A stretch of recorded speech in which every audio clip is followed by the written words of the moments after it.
Some kids grow up playing games, others grow up surviving. Same age, completely different minds. One worries about homework, the other worries about whether the lights stay on.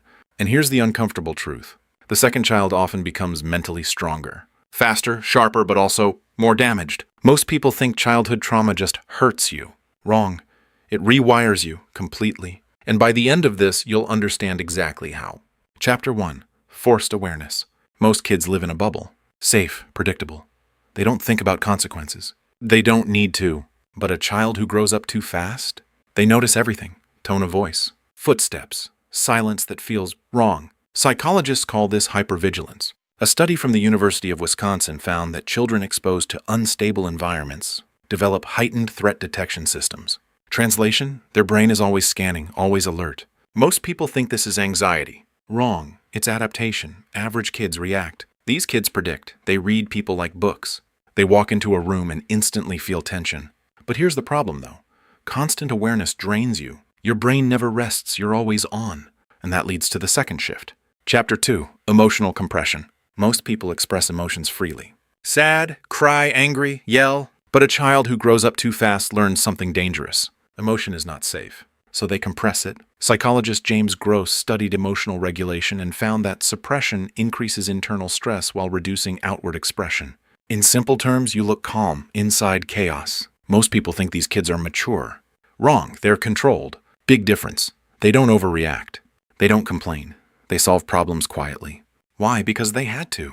No one was coming to fix things. So they became the fixer. At 10 years old, at 12, way too early. But here's the thing, though.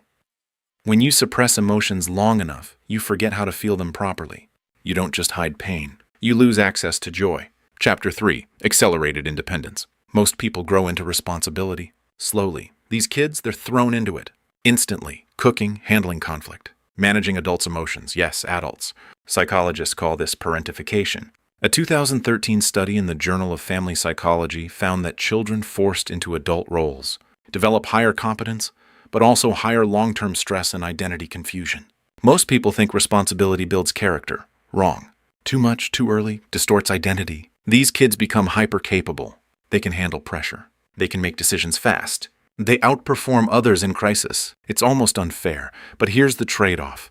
They don't know who they are without responsibility. Rest feels wrong. Peace feels unfamiliar. Because their brain was trained in chaos. Hit subscribe before you forget this. We break patterns here. Chapter 4. The illusion of strength. From the outside, these people look unstoppable. Calm under pressure, emotionally stable, independent. But that's not the full picture. Most people think strength means not needing anyone. Wrong. That's survival mode. Real strength includes vulnerability. And that's the part they never learned. Neuroscientist Bessel van der Kolk explains that early stress reshapes the brain's emotional circuits, making connection feel unsafe even when it's not.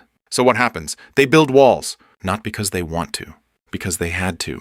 Relationships feel risky. Trust feels dangerous. Even when everything is fine, their brain says it isn't. But here's the problem, though. You can use this mindset to succeed. You can outperform. You can stay composed when others collapse. But if you never unlearn the survival mode, you stay stuck in it. Forever. A child who grew up too fast develops 3 unfair advantages. Awareness, control, independence, but also 3 hidden costs. Anxiety, emotional suppression, disconnection. Most people only see the strengths. They ignore the damage. And that's why so many strong people feel empty. Even if you understand all this, there's still one problem. How do you turn survival into real living? That's why I made this next video breaking down how to rewire your brain. After years of emotional suppression, because being strong isn't enough. You need to feel again. Watch it next.